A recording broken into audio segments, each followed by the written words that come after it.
Hello everyone, today we're gonna see how to enable Hyper-V in Windows 11. Firstly, click on the Start menu, then select Settings from there. In the Settings window, click on Apps from the left-hand menu, then select Optimal Features from the right-hand panel. Scroll down to the Related Settings section and click on More Windows Features to open the Windows Features window.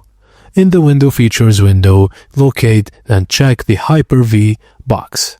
Ensure that Hyper-V Management Tools and Hyper-V Platform are also checked. Just click OK button and Windows will begin installing Hyper-V components.